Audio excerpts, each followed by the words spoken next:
Makam K. Abdul Fatah Mbah Beji, Terumbu, Banten.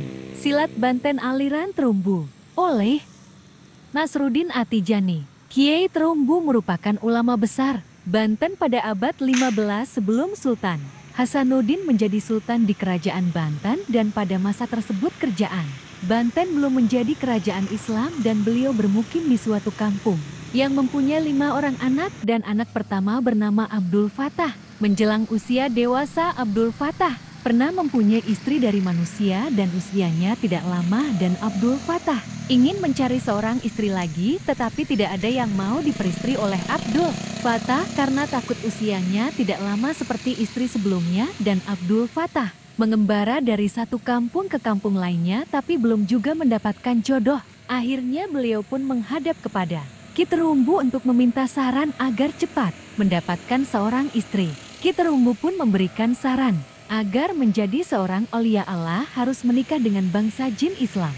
Dan untuk menemukan jin Islam perempuan pun tidak mudah untuk menemukannya, dan untuk menemukannya Ki Terumbu menyarankan untuk membuat suatu sumur pemandian di suatu kampung yang terdapat alasnya hutan yang tidak jamah oleh manusia. Apabila sumur tersebut digunakan mandi oleh jin perempuan Islam, maka Abdul Fatah harus mengambil salah satu pakaian jin tersebut. Beliau pun menjalankan saran Ki Terumbu untuk membuat suatu sumur pemandian pertama di kampung Kasemen. Tapi setelah beberapa waktu dilihat ternyata belum ada tanda-tanda adanya jin tersebut. Abdul Fatah pun membuat lagi sumur pemandian di kampung Pontang, sekarang Tirtayasa, tetapi belum juga berhasil. Dan akhirnya beliau meminta saran Ki Terumbu lagi, dan Ki Terumbu menyarankan agar membuat sumur yang bernama Sumur Pulewan di kampung yang ditempati oleh Ki Terumbu KP Padadaran, sekarang KP Terumbu. Setelah dibuat selang 3 hari, akhirnya Abdul Fatah menemukan tanda-tanda bahwa sumur pemandian yang dibuatnya terlihat keruh pada malam hari. Dan keesokan harinya beliau mengintip sumur tersebut dan menemukan 3 jin perempuan sedang mandi pada sumur pemandian tersebut, dan beliau pun mengambil salah satu baju jin perempuan tersebut. Tetapi kedua jin yang lainnya langsung mengetahui dan langsung mengambil pakaiannya dan menghilang, sedangkan jin perempuan yang satunya lagi masih ada di sumur pemandian tersebut.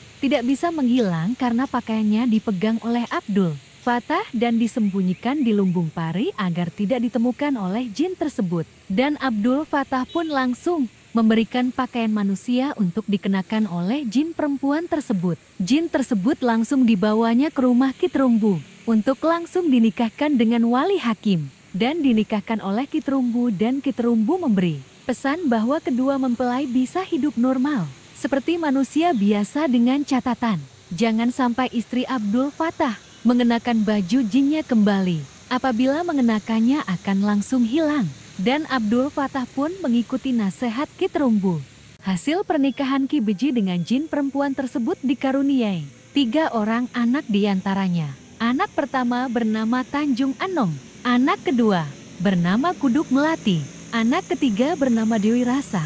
Pada waktu Syarif Hidayatullah akan rapat Dewan Wali Songo membawa anaknya Sultan Hasanuddin sebelum menjadi Raja Kesultanan Banten kepada Ki Beji untuk dititipkan, sementara Syarif Hidayatullah rapat dengan Wali Songo di Demak beserta K.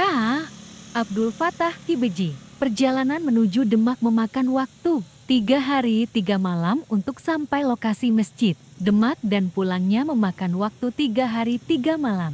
Pada waktu perjalanan menuju Demak ada beberapa kejadian penting diantaranya. Pertama, pada hari pertama perjalanan Ki Beji menemukan burung dara mati di depannya, dan Ki Beji pun menangisi burung dara tersebut dan berkata, andai saja ya Allah burung ini hidup dapat berguna bagi anak dan keluarganya. Dan seketika itu pun Allah mengabulkan permintaan Ki Beji. Burung dara itu pun langsung hidup dan berkata kepada Ki Beji, jika Ki Beji butuh pertolongan maka saya akan membantu Ki Beji dengan cara injak bumi 3 kali. Dan Ki Beji pun mengiyakan permintaan burung itu, dan burung tersebut langsung menghilang. Kedua, pada hari kedua perjalanan Ki Beji menemukan belut putih mati di depannya, dan Ki Beji pun menangisi belut putih tersebut dan berkata, andai saja ya Allah belut putih ini hidup dapat berguna bagi anak dan keluarganya. Dan seketika itu pun Allah mengabulkan permintaan Ki Beji. Belut putih itu pun langsung hidup dan berkata kepada Ki Beji, "Jika Ki Beji butuh pertolongan, maka saya akan membantu Ki Beji dengan cara injak bumi 3 kali." Dan Ki Beji pun mengiyakan permintaan belut putih itu. Dan belut putih tersebut langsung menghilang. Ketiga, pada hari kedua perjalanan, Ki Beji menemukan lalat besar mati di depannya dan Ki Beji pun menangisi lalat besar tersebut dan berkata, "Andai saja ya, Allah lalat besar ini hidup dapat berguna bagi anak dan keluarganya." Dan seketika itu pun Allah mengabulkan permintaan Ki Beji. Lalat besar itu pun langsung hidup dan berkata kepada Ki Beji, "Jika Ki Beji butuh pertolongan, maka saya akan membantu Ki Beji dengan cara injak bumi 3 kali." Dan Ki Beji pun mengiyakan permintaan lalat besar itu. Dan lalat besar tersebut langsung menghilang. Keempat, pada malam terakhir perjalanan pulang menuju Kape Terumbu, Banten, Ki Beji menemukan burung Garuda mati di depannya dan Ki Beji pun menangisi Garuda mati tersebut dan berkata, "Andai saja ya Allah, Garuda mati ini hidup dapat berguna bagi anak dan keluarganya." Dan seketika itu pun Allah mengabulkan permintaan Ki Beji. Burung Garuda itu pun langsung hidup dan berkata kepada Ki Beji, "Jika Ki Beji butuh pertolongan, maka saya akan membantu Ki Beji dengan cara injak bumi 3 kali." Dan Ki Beji pun mengiyakan permintaan Garuda itu. Dan Garuda tersebut langsung menghilang. Sesampainya Ki Beji di rumahnya, beliau kaget karena mencari-cari istrinya tidak ada di rumah. Dan Ki Beji langsung ke rumahnya Kiai Terumbu menanyakan keberadaan istrinya yang hilang. Ki Terumbu mengingatkan kepada Ki Beji sebelum berangkat agar kunci gudang lumbung, tempat menyimpan baju jin istrinya, agar tidak diberikan kepada istrinya Ki Beji. Ki Besus penjaga rumah Ki Beji yang diamanati Ki Beji agar menjaga kunci tersebut tidak diberikan kepada siapapun termasuk istrinya. Ternyata Ki Besus hilaf akan tugasnya ketika itu. Ki Besus tertidur ketika menjaga rumah dan tanpa disadari istri Ki Beji mencurinya dan langsung menghilang. Ki Beji seharusnya tahu isyarat pada waktu perjalanan pulang menemukan burung Garuda mati tersebut bisa membawa Ki Beji ke negeri jin menurut Ki Terumbu. Maka seketika itu Ki Beji langsung memanggil Garuda itu dan langsung datang.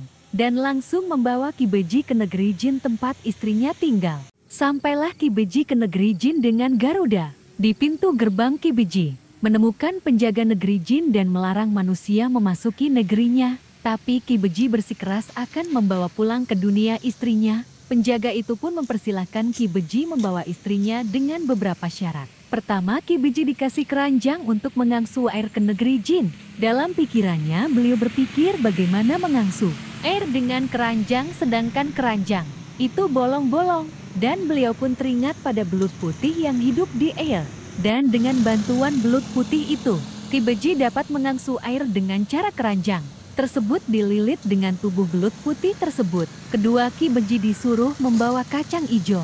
Sekarung dibuang oleh penjaga negeri jin ke dunia, agar membawanya kembali utuh menjadi satu karung kembali. Dan Ki Beji meminta bantuan kepada burung dara untuk memakan semua kacang yang bercacar dan memasukkan kembali ke karung untuk dibawa ke negeri jin. Ketiga, Ki Beji disuruh mencari istrinya berada. Sedangkan istana jin itu beratus lantai dan harus tahu di mana lokasi tempat istrinya berada.